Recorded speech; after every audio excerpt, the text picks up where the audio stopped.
What's going on, sexy lovers? Welcome back to the Sex Mechanic Podcast. I of course, am your host, the Sex Mechanic, aka Jensen Benoit, aka Mr. Born to Explore, aka Confident Creator, aka I Did It My Way, aka The Exception. And you are now tuned in to the Sex Mechanic Podcast. Welcome. 2 weeks in a row now, I'm on IG Live doing the Sex Mechanic Podcast because I'm trying to test this out and see if I could do it this way versus the YouTube Live way. And see if that actually works out. So y'all let me know if that's working for you or not.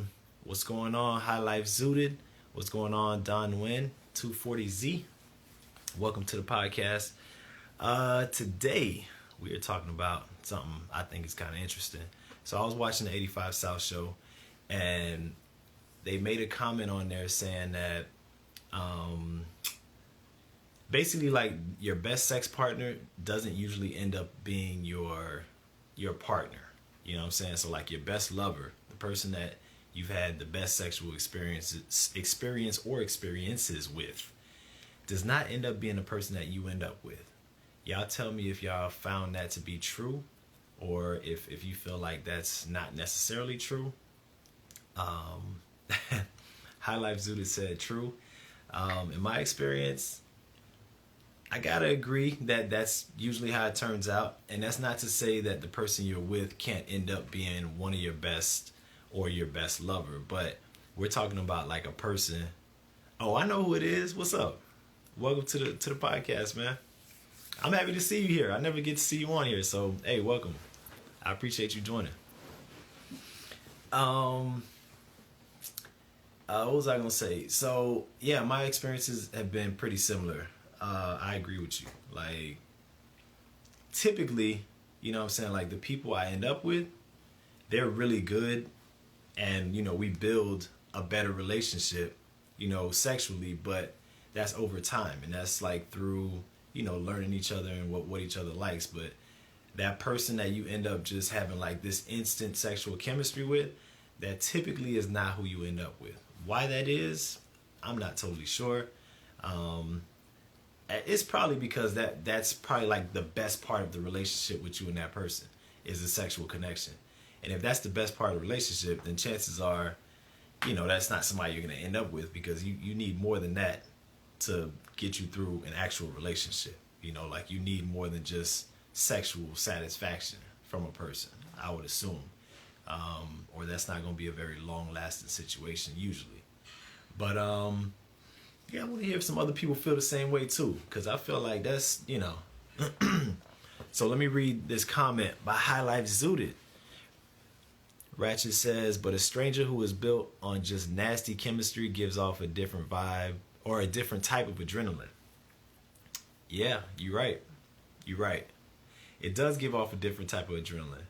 But I think that type of adrenaline is kind of like short term almost. You know what I'm saying? Like, it's good for the moment, but then after that moment is over, it's kind of like, what else besides that? I don't know if you agree, but I feel like after the sex is over, after, you know, you've had an awesome time, you've had an amazing time with this person, it's kind of like, all right, that was cool, but now we don't necessarily have anything else that we, you know, match with or vibe over. So it's kind of like, until the next experience, we could pretty much go our separate ways. But being with somebody, obviously, you know, you gotta have a little bit more than that. You gotta have a strong foundation. You gotta have some other things that you guys have not only in common, but also that you can enjoy each other with, because most of the time you're not gonna be fucking. You know what I'm saying? Like, most of the time when you're in a relationship with somebody, you're not having sex with the person. You know what I'm saying? There's a lot of other in-between things that y'all need to be doing, and you might want to make sure that you actually enjoy that person's company to some degree, you know what I'm saying, if you're going to be with somebody. So High Life Zooted said also, but that's why I say it's just sex. It's an amazing sex, but not love, and will not be your partner for life. Yeah, I feel you. There's probably like you know, maybe one or two people out there. I feel like too, it depends on when you meet the person, right? Because there's people that settle down early in life. You know, maybe they met somebody in high school or in college or something like that, and then that ends up being the person that they, you know, marry and spend the rest of their lives with. And for that person, I think it's a little different because maybe they haven't had as many experiences to enjoy as many partners as maybe somebody who gets married later on in life with somebody that they meet outside of those circumstances. So yeah, it's probably like a small percentage of people that actually like marry or get together with that person that they have amazing sex with, you know, like right off the bat. But for me, it hasn't happened for me, because if that was the case, I probably would have been married already. Not probably, I would have definitely been married already if that was the case. I would have been in some type of long-term situation. But okay, I appreciate them comments. Those were good. So my other question would be like, what do you think? Now, let's say you're in a situation, you're in a partnership with somebody, a long-term situation. What kind of things do you think that person could do to, do you even think it's possible? Let's say, because there are people out there who get with people for reasons outside of sex. And let's say the reasons are the person makes them feel comfortable. They communicate well. The person is a great father or mother or whatever the case may be. But sex is really not all that. So is it possible, in your opinion, to improve on that to where that person does become, you know, a very, I'm not going to say your best, but, you know what I'm saying, like a very satisfying lover? Or at least, you know what I'm saying, somebody that can satisfy you at the end of the day. I think so. I believe that that's possible. Obviously, as a sexologist, I believe that sex can be improved upon. That's one of the, I'm not going to say one of the easier things to improve upon in a relationship, but out of communication and trust and intimacy, sex might be one of the easier things, because it's mostly anatomy and physiology, and also just kind of how the relationship is between you and that other person. So I do think you could definitely improve on the sexual part if that's something that's not great with the partner that you're with. So don't let that be a reason. There's levels, of course, you know what I'm saying, but don't let that be a reason if your partner or a person that you love or somebody that you're really into is not the best sexual partner you've ever had, because that can be improved. Like that can get better, especially if the person is somebody who's willing to learn and somebody who's willing to improve on that over time. So don't discount a relationship completely if sex is the only part that's not really up to what you've been used to. And so what's a way that maybe you could introduce, like, or what's a way that you could basically improve upon that relationship, or that part of the relationship, the sexual part of the relationship? One of the ways is introducing new ideas and products to the relationship in the sexual aspect. So, you know, we've had I was gonna say a situation. We had an episode where we talked about sex toys. Toys can be an option. New ideas, meaning having, you know, talks about what new things you can try within the bedroom to kind of like spice things up and make things a little bit more exciting, a little bit more enjoyable. There are many things you can do and bring into the fold that can really open things up and help you both explore. I say both, but it could be both or more. Explore a better and more fun sexual relationship. So you got that. You can get to know what kind of touch each other likes. So this is something that gets overlooked a lot, because when it comes to sex, a lot of times people just think about sexual touch, not just intimate touch.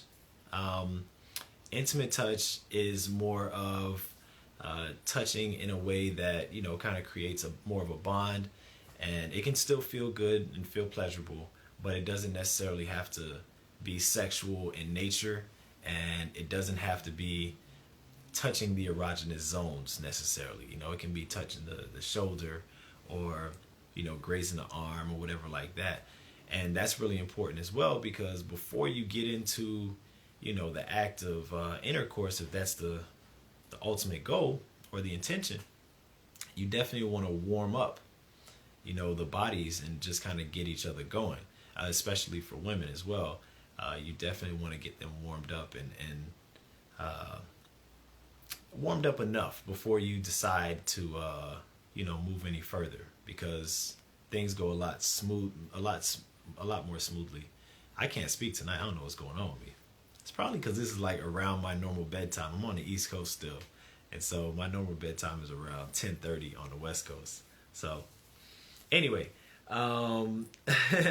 so yeah, so what was I just saying? So I was saying that the touching, get to know what kind of touch works for each other, and, you know, get more familiar with things like foreplay, the play before you get into whatever it is that you like to do as what you may call the main event. And just, yeah, get more comfortable with that and get better with that. Find out what each other likes in those areas. Also, having open conversations about turn-ons and even possibly turn-offs. You know, what kind of things get you going? What type of things are arousing to you? And maybe what type of things aren't such a turn-on. Like, you know, maybe if your partner comes home, you know, at 3 a.m., drunk as hell, breath smelling like Hennessy and beer, that might be a turn-off for you. Maybe you don't want to smell that on your partner's breath. You know what I'm saying? In order for you to get in the mood. And that might be important if during those moments he or she would like to be intimate and you're not able to necessarily get into the mood. So that's something I might want to talk about. So that person doesn't feel too rejected or feel like it's something wrong with them necessarily. Yeah, so it's good to talk about turn-ons and turn-offs so both of you know and have an idea of what it is you both may be able to do differently in order to get each other more in the mood. Because a lot of sex, not only is it anatomy and physiology, but a lot of it too is what you do before you actually engage in any kind of physical activity. So it's the things that are being said to one another beforehand. It's the way each other feels beforehand. You know, I've talked about this in the past as well. If you and your partner are in a rough space in a relationship, let's say you just came off of an intense argument, you know, a day or two before, and it's unresolved, you're probably not going to have, you know, the same sexual energy. I say probably. You're not going to have the same sexual energy as you would if you both were in a good place in the relationship, if you were in a positive space in the relationship. So where you are in the relationship also matters, and how you both feel at the moment matters as well. Knowing turn-ons and turn-offs matter, because even before you get physical, if your partner's turning you on by doing certain things, then now you're already jump starting the process before you even get started. And I would say I'd say about 60% of sex is what's done before any kind of physical touch ever happens. You know, so like I said, what's being said, what's being done, the mood and the vibe of the relationship, all of those things matter, you know, before you actually engage in any kind of physical activity. And it helps. It actually allows you to be a lot more connected when the physical activity happens, and also it allows you to be just in an all-around better space. And trust me, it's going to be more satisfying when both of you are getting things going beforehand. So yeah, that's kind of my spiel on that. That's what I have to contribute on that. Let me know if anybody out there has any opinions or ideas about what we're talking about and what was just said.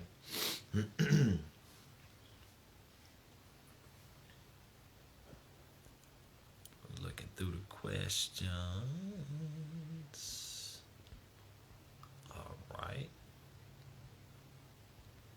is so weird getting on at 9 p.m. It's strange, man. That's how I know I'm an old man right now, because your boy be getting ready for bed around this time. Normally. But I'm glad to be with y'all, though, having this conversation. It's a good one. Alright. So I got another question as well, right? And this kind of is a different turn, but I just kind of want to hear other people's opinions as well, and just kind of give my thoughts on it also. What kind of attributes do you look for in the parent of your child, or the potential parent of your child? Let's say you're somebody like me who's got no kids, but you'd still like to have some. I got a couple more years, I feel like, before I'm just like, all right, I think I'm good. But what kind of attributes do you look for in a person that's going to be the potential parent of your child? This question also comes too because I said it last week that I got a close friend of mine who's having a baby soon, so his first. So it kind of made me think, like, what I'm saying, what are some of the attributes that I see or I look for in a potential mother of my child? And I'll share mine. If y'all want to share yours, you can, obviously.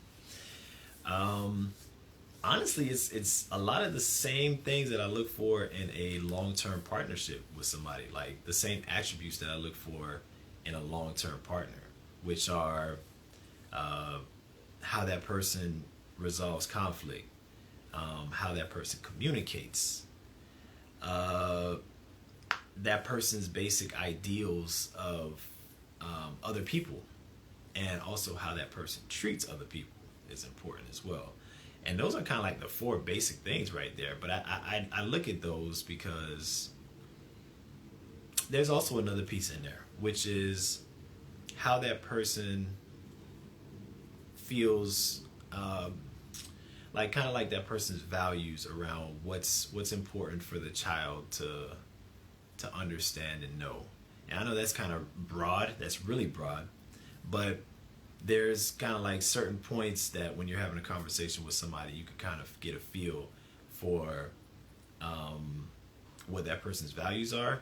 And then also, when you talk further and you ask certain questions, you can ask, what are some of those values that you want to impart onto your child?